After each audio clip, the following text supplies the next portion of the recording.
शंखनाथच्या सल्ला डॉक्टरच्या आजच्या कार्यक्रमात सर्वांचे स्वागत करते. आपल्या सर्वांना माहिती की शंखनाथ विशेष सल्ला डॉक्टरांचा नवनवीन डॉक्टरांशी आपण येऊन चर्चा करत असतो. नवनवीन विषय आजपर्यंत आपल्याला डॉक्टरांकडनं माहिती केलेली आहे. आज एक नवीन विषय घेऊन आपण आलेलो आहे. आज आपल्यासोबत उपस्थित आहे श्वेता हारोडेजी, ज्या स्त्रीरोग तज्ज्ञ आहे आणि वंध्यत्व हा विषय जर आपण बघितला तर खरंच गंभीररित्या यावर आजचे जे प्रॉब्लेम आहे ते अनुभवायला आपल्याला मिळत आहे आणि आपल्याला फेस करायला मिळत आहे. तर नेमकं वंध्यत्व हे कशामुळे येतं, त्याला येण्याची नेमकी कारणं काय आहे आणि जेव्हा आपण वंध्यत्व हा जो शब्द म्हणतो त्यानंतर मग फक्त स्त्रियांना काय यावर आपण आक्षेप उचलवतो. स्त्री आणि पुरुष या समान आहेत, तर वंध्यत्व होण्याचं नेमकं कारण काय आहे स्त्रियांमध्ये, याबद्दल आपण आज संपूर्ण माहिती डॉक्टरांकडनं जाणून घेऊया. नमस्कार मॅम. शंखनाथच्या सलाह डॉक्टर या विशेष कार्यक्रमात मैं आपले खूब खूब स्वागत करते हैं. तो उसके भी जो परसेंटेज है आज के दौर में बहुत ज़्यादा मतलब पैमाने पे बढ़ गए हैं. कभी हमने सुना है कि 8th मंथ में किसी को मिसकैरेज हुआ, लाइक 9th मंथ में, 7th मंथ में, या फिर मतलब डिपेंड है. तो वो क्या कारण है, मुख्य कारण क्या है मिसकैरेज का, ऐसे आपको लगता है? लाइक बहुत बार हम बोलते हैं कि मतलब लाइक स्त्री फिसल गई या ओवर वेटिंग हो गया या फिर ओवर ईटिंग हो गया या फिर काम बहुत ज़्यादा हो गए. तो सच में ये आपको लगता है कि ये रीज़न हो सकते हैं? देखिए, एक कॉमन मैन में ये गैर समझ है या इसे मिथ कह सकते हैं कि ये खाने से मिसकैरेज हो गया या बहुत ज़्यादा काम करने से मिसकैरेज हो गया. रेस्ट का और खाने पीने का डेफिनेटली संबंध है प्रेगनेंसी से, लेकिन डायरेक्टली कोई संबंध नहीं होता. ठीक है, मैक्सिमम जो कारण है 70 से 80% जो मिसकैरेज के कारण है उसमें एम्ब्रियो या बच्चे में ही कोई गुणसूत्र में खराबी होती है जिसके वजह से मिसकैरेज होते हैं. मिसकैरेज होने के बाद ऐसा नहीं होता है कि आपकी अगली प्रेगनेंसी में मिसकैरेज होगी. चांसेस रहते हैं, लेकिन मैक्सिमम नंबर ऑफ पेशेंट्स में नॉर्मली बाद में प्रेगनेंसी रुक जाती है और कंटिन्यू भी बराबर होती है. अगर हम लड़कियों की बात करें तो मेंस्ट्रुअल साइकिल ये बहुत ज़्यादा इम्पॉर्टंट है और बहुत बार हमने सुना है कि मासिक पाळी आपण मराठीत म्हणतो त्याला, मासिक पाळी जर इरेग्युलर झाली तर कुठेतरी वंध्यत्व में वो मेनली रीज़न हम माना जाता है. तो आपके हिसाब से ये सही है या गलत है? क्योंकि इसका अपोजिट में मैं आपको बताती, हमने ऐसे भी केसेस देखे हैं, लाइक आपने भी देखे होंगे कि मेंस्ट्रुअल साइकिल जो है वो टाइम टू टाइम मंथली बराबर आती है, लेकिन वो बच्चा जो है वो नहीं कंसीव कर पाते. तो इसका क्या रीज़न है ऐसा आपको लगता है? मेंस्ट्रुअल साइकिल और वंध्यत्व कोई मिलाव है इसका? जी बिल्कुल है, क्योंकि आपकी माहवारी इरेगुलर अगर है तो यह निर्देशित करती है कि आपका जो ओव्यूलेशन है वो बराबर समय पे नहीं हो रहा है. मतलब कहीं ना कहीं हार्मोन्स में कुछ इम्बैलेंस है जिसके वजह से ओव्यूलेशन ना होने के कारण बोलो या बीज बराबर अच्छे क्वालिटी का ना बनने के कारण आप गर्भधारणा नहीं कर रहे हैं. तो डेफिनेटली बहुत बड़ा एक कोरिलेशन है, एक प्रकार का लक्षण है इरेगुलर या अबनॉर्मल मेंसेस इनफर्टिलिटी. लेकिन मैम थोड़ा सा मैं आपके बात से सहमत हूँ, ऐसे नहीं बोलती कि सहमत नहीं हूँ, लेकिन हमने ऐसे भी केसेस देखे हैं कि जिसको मेंस्ट्रुअल साइकिल तो इरेगुलर आते हैं लेकिन जो प्रेगनेंसी है वो इजीली कंसीव कर पाते हैं. तो उसका क्या रीज़न है ऐसा आपको लगता है? देखिए, मेंस्ट्रुअल साइकिल इरेगुलर होना, जैसे मैंने आपको कहा कि ओव्यूलेशन ना हो पाना. ठीक है, अगर उसके मेंसेस इरेगुलर है, मान के चलो 1 महीने में नहीं आ रहे हैं, 20 डेज़ का साइकिल जो कि नॉर्मली माना जाता है, मान के चलिए 45वें या 50वें या 60 दिन के आ रहे हैं, 2-2 महीने के, 2.5 महीने के. लेकिन अगर उस पेशेंट में ओव्यूलेशन हो रहा है, यानी प्रेगनेंसी का जो बीज है वो बन रहा है, जो 14-15 दिन में हम लोग एक्सपेक्ट करते हैं, वो अगर नहीं बन के मान के चलो 30वें दिन या 40वें दिन बन रहा है, और तब जब आपका संबंध आता है अपने पति के साथ, तो डेफिनेटली गर्भधारणा हो सकती है. मतलब ऐसा नहीं कि इरेगुलर है तो बिल्कुल हो ही नहीं पाएंगे प्रेगनेंसी, ऐसा. एक सच में सब में डाउट था जो आज क्लियर हो चुका है. अब तक आपका जो एक्सपीरियंस है, आप आज नागपुर शहर की जानी मानी डॉक्टर है वंध्यत्व के लिए, तो एक बेसिकली हम एग्जैक्ट जो है वो रेशो तो नहीं बता सकते आप, लेकिन अब तक कितने लोगों को आपके यहाँ से लाभ हुआ है ऐसे आपको लगता है, उनका एक्सपीरियंस किस तरह से रहा है, या फिर नंबर ऑफ पेशेंट आपके यहाँ आते हैं तो की समस्याएं क्या रहती है? दुख के साथ मुझे कहना पड़ रहा है कि आज भी अवेयरनेस लोगों में जानकारी कम है कि इस चीज़ के स्पेशलिस्ट हैं हमारे पास। जैसे अगर किसी को पथरी हो तो पथरी के स्पेशलिस्ट डॉक्टर होते हैं, किसी को हृदय विकार हो, हार्ट में कोई प्रॉब्लम है तो हमारे पास कार्डियोलॉजिस्ट है।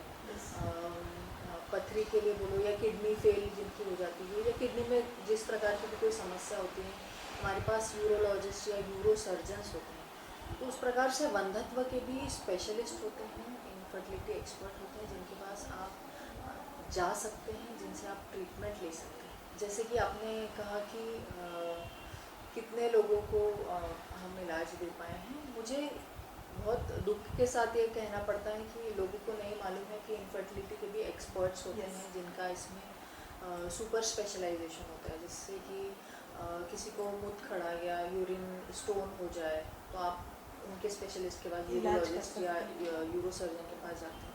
हृदय विकार या हार्ट से रिलेटेड कोई प्रॉब्लम होती है तो कार्डियोलॉजिस्ट हैं आज हमारे पास नागपुर में कितने सारे। या किडनी से रिलेटेड समस्या है तो उसके स्पेशलिस्ट होते हैं, ठीक है। तो बहुत सारे पेशेंट्स हमारे पास ऐसे आते हैं कि जो अपने किसी फैमिली डॉक्टर को दिखा देते हैं उन्हें। Yes. हाँ, तो ऐसे कभी पेशेंट्स जो हमारे पास आते हैं बड़ी फाइल्स का एक बंच लेकर आते हैं, काफ़ी सारा पैसा और समय खर्च करने के बाद हमारे पास आते हैं। तो ये मुख्य मुझे प्रॉब्लम है कि आते तो हैं हमारे पास लेकिन काफ़ी ज़्यादा समय जाने के वक्त बाद, निकल जाने के बाद में आते हैं, जब ट्रीटमेंट मुश्किल तो तौर ना के बराबर हो, हाँ ऐसे सब आपको मुश्किल हो लगता है? जाता है। जो कई बेसिक ट्रीटमेंट जो हम कर सके रहते अगर वो हमारे पास पहले आए रहते, तो बेसिक ट्रीटमेंट का वो टाइम उनका चला गया होता है, उनको मेजर ट्रीटमेंट्स पे चला जाना पड़ता है। तो ऐसे कई अप्रॉक्सीमेटली 1200-1300 पेशेंट्स को हम लोगों ने अभी तक प्रेगनेंसी दे चुकी हैं। ये तो सिर्फ IVF का। Okay. ऐसे तो उससे भी ज़्यादा, क्योंकि मैं कई सालों से ऑलमोस्ट मुझे 13-14 ईयर्स हो गए हैं इस फील्ड में।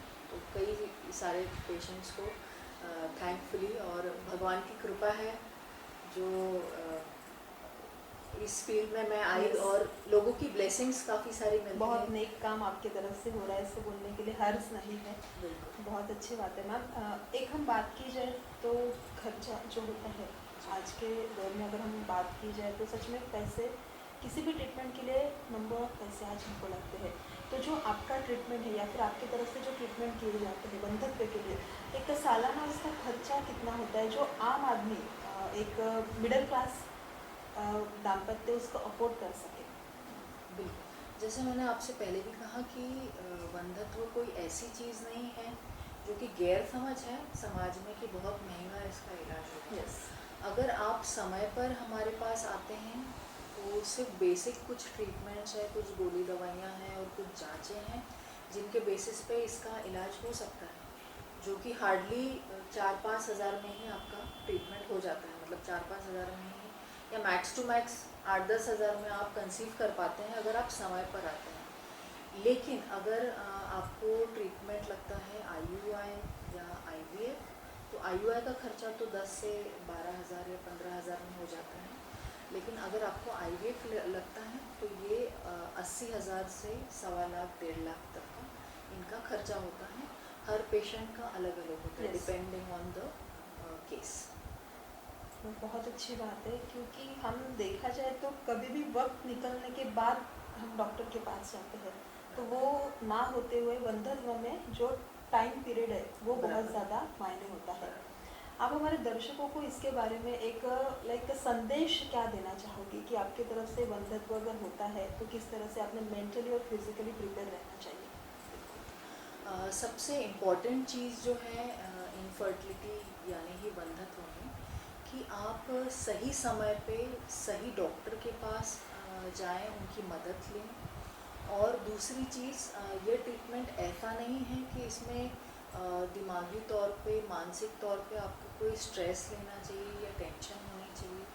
आप बिल्कुल बेफिक्र होकर डॉक्टर के पास जाएं, इलाज कराएं और स्ट्रेस फ्री इलाज कराएं, नियमित तौर से इलाज कराएं। बस यही मैं कहना चाहती हूँ। और समाज के लिए मेरा एक सुझाव है, एक संदेश है कि कृपा करके जो भी इस चीज़ से, वंध्यत्व से जूझ रहे हैं, उन दाम्पत्य को आप सपोर्ट करें, मानसिक सपोर्ट करें, ताकि वो इस इलाज को अच्छे से करवा पाएँ, ना कि स्त्रियों पे कोई आरोप लगाएं कि भाई आपकी वजह से ही ये तकलीफ़ हो, ताकि वो मानसिक तौर पे और त्रासदी उन्हें हो या कोई पीड़ा हो। बस यही संदेश है मेरा समाज के लिए और पेशेंट्स के लिए।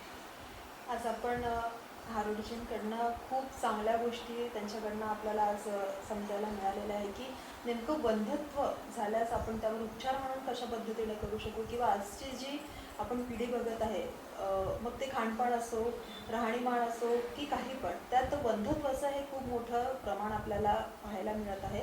त्यावर उपचार म्हणून, त्यावर निराकरण म्हणून आपण कशा पद्धतीने करू शकतो याबद्दलची संपूर्ण माहिती आज आपल्याला डॉक्टरांकडनं माहिती पडली आहे. आजच्या भागात आपण इथेच थांबूया, पुन्हा पाहूया नवीन विषयासह. तोवर बघत राहा शंखनाद न्यूज. नमस्कार, जय भीम. मी मनीष बेवगडे, कणाण. कामठीपासून कणाण हे 5 किलोमीटर आहे. मी कणाणला राहतो आणि ही माझी मिसेस सुमन मनीष बेवगडे. आम्ही याच्या आधी जवळपास भरपूरशा अशा डॉक्टरकडे ट्रीटमेंट केलेलं आहे आणि ट्रीटमेंट जसं जसं केलं, जसं जसं वेळ जात होतं तसं तसं स्वतःची हिंमतही कमी होत होती. पण एकदा असं झालं की माझं प्रॉपर्टीचं काम आहे, तर मी रामटेकला माझ्या कामानिमित्त मी गेलो. तिथे मला बेबी शॉवरचं पोस्टर्स दिसले आणि का होईना पण ते पाहूनच मला असं वाटलं की इथे काहीतरी पॉझिटिव्हिटी असेल. ते कॅम्प अटेंड केलं आणि मी इथे बेबी शॉवर हॉस्पिटलला भेटायला आलो. इथे माझी भेट डॉक्टर रेखा मॅम त्यांच्यासोबत झाली आणि त्यांनी ज्या पद्धतीने मला समजावलेलं आहे, ज्या पद्धतीने आमची ट्रीटमेंट केलेली आहे, ते म्हणजे एक फिलिंग होतं की नाही, आता आपण परफेक्ट ठिकाणी आलेलो आहे. इथे ट्रीटमेंट करत असताना आम्हाला फर्स्ट अटेम्प्टमध्येच बेबी राहिलेला आहे. Thanks to baby shower. इथे आल्यानंतर जे इथला स्टाफ आहे तो खूपच कॉपरेटिव्ह आहे, खूप छान आहे. डॉक्टरांनी वेल ट्रीट केलेलं आहे. आणि मित्रांनो, तुम्हाला लास्ट सेंटेन्स हाच सांगेल की हे काही बनावटी नाही. जर तुम्हाला वाटत असेल माझ्यासोबत बोलायला तर प्लीज आवर्जून मला कॉल करा. मी माझा नंबर बेबी शॉवर मध्ये सोडून देईन. थँक्यू. मी सौभाग्यवती सुमन मनीष भिवगडे, राहणार कणाण. मी इथे बेबी शॉवर याच्या अगोदर मी पुष्कळ साऱ्या हॉस्पिटल्समध्ये ट्राय केलं, पण कुठेही मला जी पॉझिटिव्हिटी इथे मिळाली ती दुसऱ्या हॉस्पिटलमध्ये मिळाली नाही. ज्या फर्स्ट याच्यामध्ये जेव्हा आम्ही इथे आलो तेव्हापासूनच आम्हाला वाटलं की आमच्यासोबत जरूर काही ना काही चांगलंच होईल आणि आम्हाला त्याचं फळ नक्की चांगलंच मिळालेलं आहे. माझं म्हणजे फर्स्ट अटेम्प्टमध्येच म्हणजे पॉझिटिव्ह रिझल्ट निघालेला आहे. Thank you to baby shower. आणि इथला स्टाफ खरंच खूप चांगला आहे, त्यांनी मला खूप हेल्प केली, म्हणून मी त्यांची आभारी आहे. Thank you baby shower.